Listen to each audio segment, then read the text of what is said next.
Hello, this is Tony Heller from RealClimateScience.com discussing 100 years of climate change. According to NASA, 1921 was one of the coldest years on record. But if we look at the historical record, we find out something completely different. New York Herald, September 4th, 1921. Death for millions in 1921's record heatwave. Millions of people were starving in Europe, Russia, and Asia due to the drought and record heat. And this was the New York Times on October 3rd, 1921, discussing the record heat. New record for 50 years. Many disasters of recent months ascribed to high temperatures and lack of moisture. They said Earth had a fever manifested in a worldwide heatwave of unusual length and intensity. This caused earthquakes, tidal waves, cloudbursts, typhoons, waterspouts, hailstorms, floods, and hurricanes in many widely separated parts. They reported 2 million Koreans starving in Manchuria owing to drought-ruined crops. Drought kills fish in River Seine, and France suffers most severe drought in 47 years. Meanwhile, the Rhine and Moselle rivers had their highest flood in 136 years. The New York Times reported that the worldwide heat wave may have been due to sunspots. London and Paris experienced a phenomenal heat wave which broke all records since 1857. September 21st, 1921. Repeatedly during the past summer, the front pages of the papers have been filled with the news of flood disasters. Hundreds of lives have been lost and millions of dollars worth of property destroyed. Two good-sized American cities have seen floods tear the hearts out of their business sections. Pueblo, Colorado was largely destroyed in one of the deadliest floods in U.S. history during June 1921. It was reported that 1,500 people died in the June 1921 Pueblo, Colorado flood. The U.S. Weather Bureau reported tremendous warming in the Arctic. Reports from fishermen, seal hunters, and explorers who sail the seas about Spitsbergen in the eastern Arctic all point to a radical change in climatic conditions and hitherto unheard of high temperatures in that part of the Earth's surface. Many old landmarks are so changed as to be unrecognizable. Where formerly great masses of ice were found, there are now often moraines, accumulations of earth and stones. At many points where glaciers formerly extended far into the sea, they have entirely disappeared. The waters about Spitsbergen had warmed up about 12 degrees Celsius, and the previous winter the ocean did not freeze over even on the north coast of Spitsbergen. There was no ice around Spitsbergen during the winter of 1921-1922.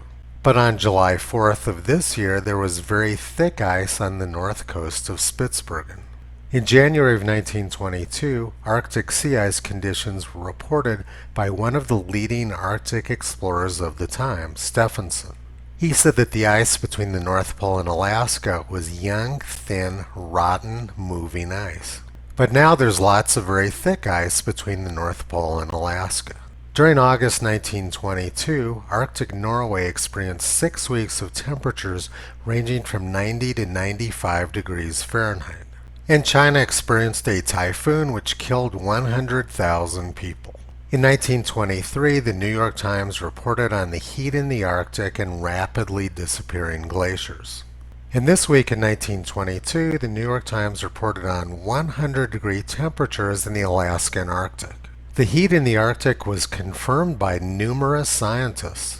And the heat was attributed to an excess of solar radiation which fell on the Earth in 1920, 1921, and 1922. The ice in Glacier National Park was melting so quickly that experts predicted it would all be gone by 1948. In 1923 and 1924, Marble Bar in West Australia had the world's record heat wave. They had 160 consecutive days over 100 degrees Fahrenheit or 38 degrees Celsius. In 1989, the head of climate analysis at NOAA, Tom Karl, reported the warmth of 1921. He said that most of the warming since 1881 had occurred before 1919 and that Earth actually cooled from 1921 to 1979.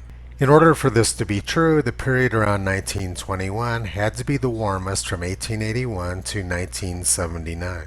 But NOAA has changed their data. Now they show cooling from 1881 to 1919 and they show warming from 1921 to 1979. They've reversed both trends. And now NASA says that 1921 was one of the coldest years on record. This is completely inconsistent with the historical record which we've just been looking at. In 1974, the National Center for Atmospheric Research showed that there was no net warming from 1870 to 1970 and very rapid cooling after the 1940s. But NASA has since changed the data and now shows lots of warming from 1880 through the 1970s. NASA has completely erased the post-1940s cooling which was shown in the 1974 NCAR graph. 60 years ago, the New York Times reported unanimous consensus that Earth was getting colder. In 1972, the National Science Board warned that we were headed into the next glacial age. Science News predicted glaciers plowing through Manhattan, and The Guardian reported space satellites show new ice age coming fast. This was the front page of the New York Times on January 26, 1989. U.S. data since 1895 fail to show warming trend. But now NOAA shows lots of warming during that century.